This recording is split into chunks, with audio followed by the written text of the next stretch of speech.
Assalamualaikum warahmatullahi wabarakatuh. Alhamdulillah sudah beranjak ke pertemuan 9 setelah kemarin UTS. Mohon maaf jika UTS-nya banyak yang tidak ada di slide. Mudah-mudahan bisa menjadi pertimbangan untuk koordinator untuk mata kuliah e-bisnis. Semoga kalian sehat dan selalu dalam lindungan Allah, amin. Di pertemuan 9 ini saya akan membahas tentang e-gov atau e-government. E-government ini adalah, karena gov itu pemerintah, jadi artinya layanan dan pengiriman informasi elektronik yang diberikan oleh pemerintah 24 jam sehari, 7 hari seminggu. Jadi maksudnya ini online terus e-gov-nya melalui website atau situs. E-readiness ya, readiness. Ada connectivity dan ada information security.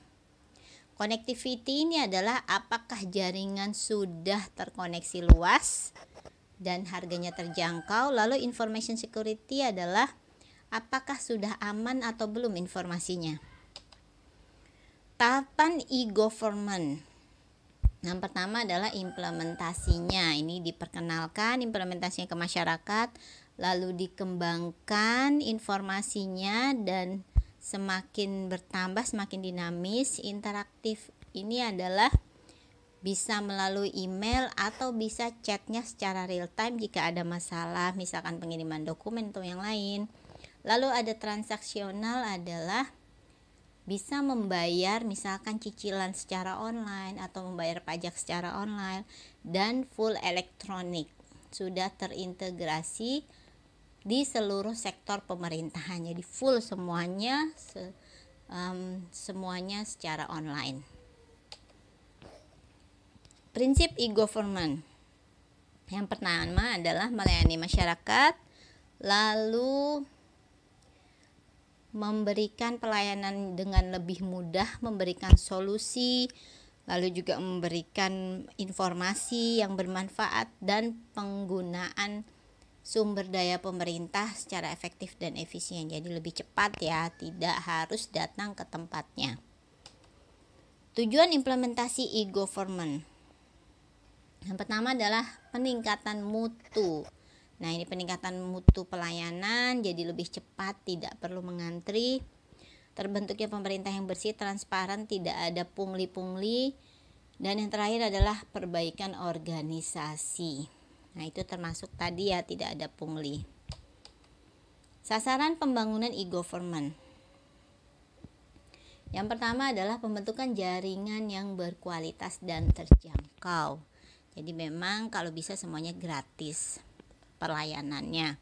Yang kedua adalah hubungan interaktif dengan dunia usaha dan meningkatkan kemampuan perekonomian terhadap persaingan internasional. Jadi bersaing e-gov ini ya.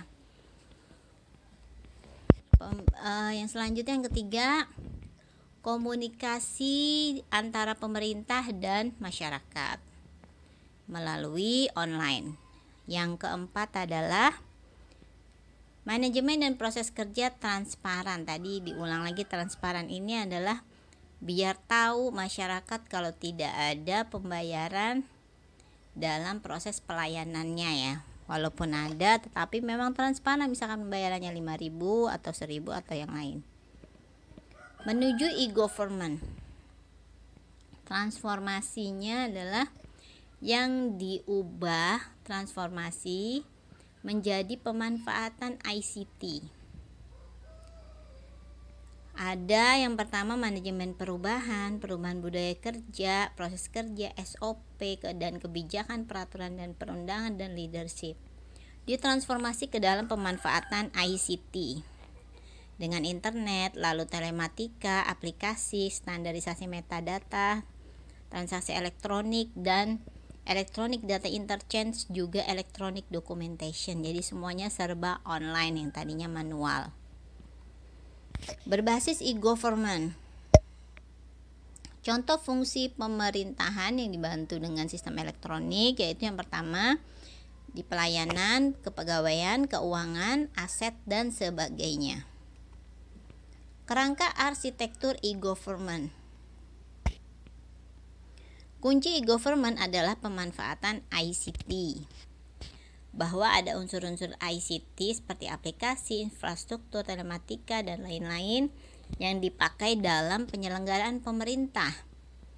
Hal mendasarnya adalah, nah ini semuanya ya. Internet, infrastruktur, ada aplikasi, ada metadata, ada transaksi elektronik, dan yang terakhir adalah dokumentasi elektronik. Kerangka arsitektur e-government. Nah ini dia kerangka arsitekturnya, mengaksesnya dengan jaringan telekomunikasi, ada internet akses, dan lain-lain. Lalu ada pelayanan publik, ada pendidikan, kesehatan, kependudukan, perpajakan, dan lain-lain. Ada juga pengelolaan dan pengolahan, ada kepresidenan, kementerian, Pemda, utilitas publik, lain-lain. Dan ada infrastruktur dan aplikasi dasar yaitu e-billing, e-procurement, standar security, autentik, lalu public key, intranet, dan e-doc dan data management. Nah ini adalah tertuang semua ke dalam kebutuhan masyarakat yang ada aturannya. Aplikasi e-government ini ada untuk masyarakat, ada bisnis, ada e-government, ada untuk pemerintah, dan ada Komkom ini adalah communication. Nah ini ada portalnya, lalu ada share-nya itu pembagian pelayanannya apa saja. Lalu ada grup-grupnya, ada grup publik, bisnis, dan pemerintah. Lalu ada orientasinya kepada publik, bisnis, dan government, dan ada aplikasi dasar umum. Nah ini layer-layer di dalam pembentukan aplikasi e-government. Ini sama ya contoh aplikasi e-government. Nah ini contohnya ada e-gov public portal, e-gov internal portal, public service broker, potensi daerah kepariwisataan, sistem pendudukan, sistem kepegawaian. Potensi daerah pariwisata itu dengan menggunakan GIS. GIS ini adalah pemetaan, jadi kita bisa lihat pariwisatanya di mana saja. Lalu ada kependudukan nih menggunakan data penduduk. Keuangan juga ada data keuangan, dan sistem pegawaian ada data pegawai. Kelompok sistem itu e-gov ini ada 3, ada government to citizen, kebutuhan dan kepentingan masyarakat, ada government to business, ini adalah kebutuhan dan kepentingan kalangan bisnis, ada government to government, yaitu orientasi untuk internal lembaga pemerintahan, berarti pemerintah ke pemerintah, misalkan pemerintah pusat ke daerah atau daerah ke daerah.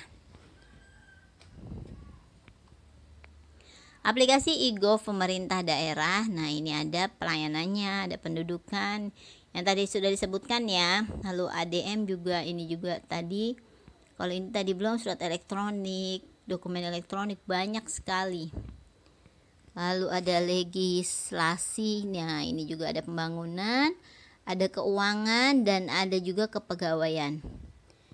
Nah kalau kita cermati satu persatu itu akan sangat banyak sekali pemerintah memerlukan aplikasi. Jadi ini sangat peluang bagi sarjana komputer untuk membuatkan aplikasi e-government pemerintah, baik di pusat maupun daerah.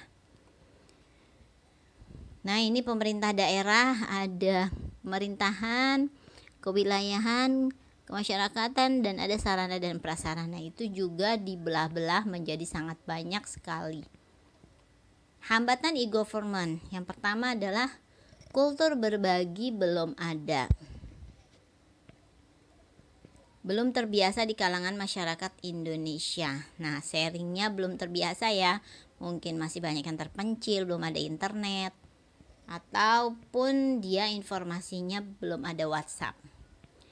Dokumentasi belum lazim, kurangnya kebiasaan ini, jadi dokumentasi tidak ada di masyarakat, terutama tadi yang terpencil, yang jarang masyarakat, tidak ada handphone, tidak ada listrik, nah itu sulit. Lalu kurangnya SDM yang handal, nah pemerintah ini banyak sekali membuat aplikasi dengan outsourcing, mencari outsourcing karena SDM-nya kurang handal yang di dalam. Hambatan e-government yaitu juga infrastruktur mahal dan belum memadai. Otomatis kalau dari manual mau dipindah ke aplikasi atau ke ICT itu harus membeli hardware, membeli software. Fasilitas pun harus lengkap, harganya juga harus mahal karena yang memakai nanti adalah masyarakat seluruh Indonesia. Jadi kalau harganya murah bisa jadi lemot. Yang selanjutnya adalah tempat akses yang terbatas. Akses point ini akses kayak misalkan wifi itu terbatas ya. Paling juga ada di kantor pos, kantor pemerintah dan tempat umum lainnya. Nah, ini agak sulit untuk masyarakat Indonesia bagi yang mau mengaksesnya, apalagi yang tidak punya kuota ataupun pulsa. Permasalahan e-government di Indonesia. Yang pertama adalah knowledge level. Pejabat pemerintah tidak tahu pengetahuan tentang si e-gov ini. Yang kedua, organizational level, tidak bisa mendelegasikan kekuasaan untuk mengambil keputusan di level organisasi.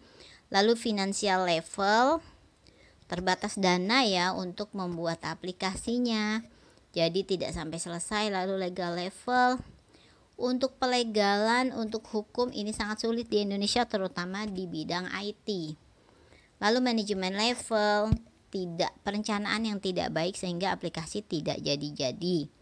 Technical level ya tadi berhubungan dengan SDM yang kurang ataupun sarana dan prasarana memang kurang dan harus dibeli, berkaitan dengan financial level juga.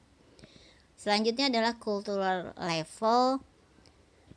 Cultural level ini kebudayaan, jadi akan menghambat perkembangan ICT dan perubahan kebudayaan. Banyak sekali terutama masyarakat ataupun pejabat di dalam pemerintah yang tidak memahami tentang ICT. E-gov di Indonesia ini contohnya. Nah, ini contoh informasi, ada pembagian peserta TOT program. Nah, ini ada nih ya, ini contoh e-govnya, situsnya. Lalu ada juga nih Departemen Dalam Negeri Republik Indonesia. Nah, sudah selesai. Untuk tugas hari ini kalian mencari tentang yang tadi saya jelaskan ini ya. Kelompok sistem e-government itu ada 3. Ada government to citizen, business to government. Nah, 3 ini tolong diberikan contohnya masing-masing satu situs. Silahkan dikerjakan lalu dikumpulkan di MyBase dalam bentuk PDF ataupun Word. Semoga apa yang saya sampaikan hari ini dapat bermanfaat. Saya akhiri dulu, jangan lupa like, comment, dan subscribe. Mohon maaf jika ada penjelasan yang kurang dapat dipahami, silahkan dapat japri. Assalamualaikum warahmatullahi wabarakatuh.